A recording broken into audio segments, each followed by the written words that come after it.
Hi అండి, welcome back to మోక్ష Vihaan blogs. నేను మీ ప్రత్యూష. ఇవాళ మీకు నేను ఎంతో రుచికరమైన ఆరోగ్యకరమైన రెసిపీస్ని చూపించబోతున్నాను. అవే రాగి సంకటి, మైక్రోగ్రీన్స్ చట్నీ. రాగి సంకటి వల్ల ఉండే ఉపయోగాలు మీకు నేను ప్రత్యేకంగా చెప్పాల్సిన అవసరమే లేదు కదండి. ఎన్నో లాభాలు. రాగి సంకట్లో కాల్షియం, ఐరన్, ప్రోటీన్, ఫైబర్ ఇలా ఎన్నో ఉన్నాయి. ఇది వెయిట్ లాస్ వాళ్ళకి స్కిన్ డ్యామేజ్ కాకుండా చూస్తుంది. బోన్స్ కూడా చాలా స్ట్రాంగ్ అయిపోతాయి. ఇవి చిన్న పిల్లలకైనా పెద్దవారికైనా ఎవరికైనా కానీ చాలా మంచిది. నేను మీకు ఇవాళ చూపించబోయే రాగి సంకటి బియ్యంతో కానీ రవ్వతో కానీ పని లేకుండా చాలా స్మూత్గా సాఫ్ట్గా నోట్లో వేసుకుంటే కరిగిపోయేలాగా ఉంటుంది. ఇది మొట్టమొదటిగా చేసేవారికి కూడా చాలా ఈజీగా ఉంటుంది. దానికి కాంబినేషన్గా ఇంకొక రెసిపీని కూడా మీకు నేను చెప్పాను కదా, అదే ఎన్నో పోషక విలువలు ఉన్న మైక్రోగ్రీన్ చట్నీ. ఇది చపాతీలో అయినా, రోటీలో అయినా, దోశలో అయినా, అన్నంలో అయినా చాలా బాగుంటుంది. మరి ముఖ్యంగా ఇప్పుడు రాగి సంకట్లో అయినా చాలా రుచిగా ఉంటుంది. మనం ఇంకా రెసిపీస్లోకి వెళ్ళిపోదాం. మొదట రాగి సంకటి ఎలా తయారు చేయాలో చూసేద్దాం. రాగి సంకటి కోసం మొదట నేను 2 గ్లాసుల రాగి పిండిని తీసుకుంటున్నాను. పిండి ఉండలు కట్టకుండా ఉండడానికి కొద్దిగా వాటర్ పోసుకుంటూ విస్కర్తో బాగా కలుపుకుందాం.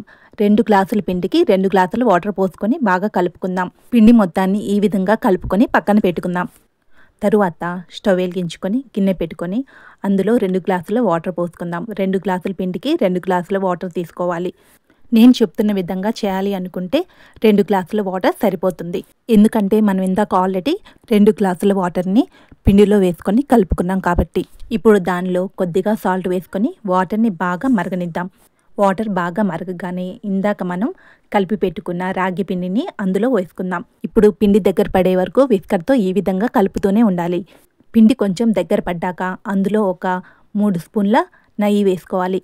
ఇప్పుడు నెయ్యి మొత్తం కలిసేలాగా పిండి మొత్తం దగ్గర పడేదాకా విస్కర్తో ఈ విధంగా కలుపుతూనే ఉండాలి. ఈ విధంగా దగ్గర పడే వరకు కలుపుతూనే ఉండాలి.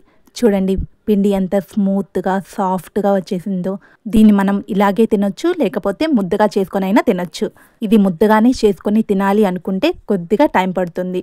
ఇది కొంచెం చల్లారనివ్వాలి. ఇంకా మనం స్టవ్ ఆఫ్ చేసి గిన్నె పక్కన పెట్టుకుందాం. ఇప్పుడు మనం రాగి సంకట్లోకి మైక్రోగ్రీన్ చట్నీ ప్రిపరేషన్లోకి వెళ్ళిపోదాం. ముందుగా కళాయిలో కొద్దిగా ఆయిల్ వేసుకొని అది వేడెక్కగానే అందులో పచ్చిమిర్చి వేసుకుందాం. మేము కొంచెం మంట ఎక్కువగా తింటాం కాబట్టి నేను ఎక్కువగానే పచ్చిమిరపకాయలు వేస్తున్నాను. మీరు ఎంతైతే మంట తినగలుగుతారో అన్ని పచ్చిమిరపకాయలు వేసుకోండి. ఈ విధంగా పచ్చిమిరపకాయలు వేగనివ్వాలి. పచ్చిమిరపకాయలు కొద్దిగా వేగాక అందులో మనం ముక్కలుగా కట్ చేసి పెట్టుకున్న టొమాటో ముక్కల్ని అందులో వేసుకుందాం. నేను మిర్చి ఎక్కువగా తీసుకున్నాను కాబట్టి నేను 4 టొమాటోల్ని తీసుకుంటున్నాను. టొమాటోలు మెత్తబడగానే అందులో మనం మైక్రోగ్రీన్స్ని వేసుకుందాం.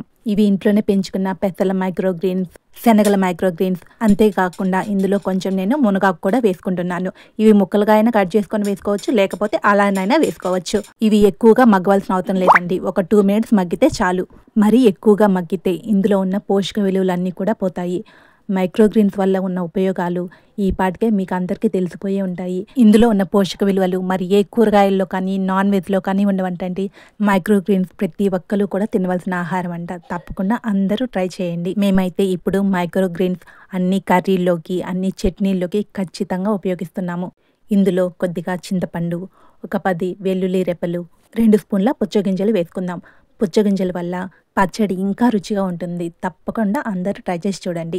ఇప్పుడు ఇదంతా బాగా కలుపుకోవాలి. ఈ విధంగా మగ్గితే సరిపోతుంది. ఇక మనం స్టవ్ ఆఫ్ చేసుకొని పక్కన పెట్టుకుని ఆరనిద్దాం. ఆరిన తర్వాత మిక్సీ వేసుకుందాం. ఇప్పుడు ఆరిన దాన్ని మొత్తం మిక్సీ జార్లోకి తీసుకొని అందులో కొద్దిగా ఉప్పు వేసుకొని గ్రైండ్ చేసుకుందాం. చట్నీ మెత్తగా వేసుకోకుండా ఈ విధంగా కోర్స్గా గ్రైండ్ చేసుకుందాం. మెత్తగా వేసుకుంటే అంత రుచిగా ఉండదు. అందుకని ఇలా కోర్స్గానే గ్రైండ్ చేసుకోవాలి. ఇప్పుడు చట్నీలోకి మనం పోపు ప్రిపేర్ చేసుకుందాం. ముందుగా స్టవ్ వెలిగించుకొని చిన్న కళాయి పెట్టుకుందాం. పోపుకి కాబట్టి నేను చిన్న కళాయిని యూజ్ చేస్తున్నాను. ఇందులో కొద్దిగా ఆయిల్ వేసుకుందాం. ఆయిల్ వేడెక్కగానే పచ్చిపప్పు, మినపప్పు, ఆవాలు, జీలకర్ర మొత్తం కలిపి వేసుకుందాం. అవి వేగుతూ ఉండగానే అందులోనే 4 ఎండుమిరపకాయలు వేసుకొని కలుపుకుందాం. ఈ విధంగా వేగాక ఇంకా స్టవ్ ఆఫ్ చేసుకొని కొంచెం ఇంగువ వేసుకుందాం. మంచి స్మెల్తో చాలా బాగుంటుంది. ఇప్పుడు పోపుని మనం చట్నీలో వేసేసుకుందాం. అంతే, ఎంతో రుచికరమైన మైక్రోగ్రీన్ చట్నీ రెడీ. ఇప్పుడు ఇక మనం దీన్ని రాగి సంకటిలోకి సర్వ్ చేసుకుందాం. ఇప్పుడు స్మూత్గా సాఫ్ట్గా ఉన్న రాగి సంకటిని చట్నీతో తినేసేద్దాం. ఆహా, టేస్ట్ మామూలుగా లేదండి. చాలా అంటే చాలా బాగుంది. మీరు కూడా ట్రై చేసి ఎలా కుదిరిందో కామెంట్ రూపంలో నాకు తెలియజేయండి. మీకు కనుక ఈ వీడియో నచ్చినట్లయితే లైక్ చేయండి, షేర్ చేయండి, మరియు నా ఛానల్ని సబ్స్క్రైబ్ చేసుకోండి. Please subscribe my channel. Thank you for watching my video.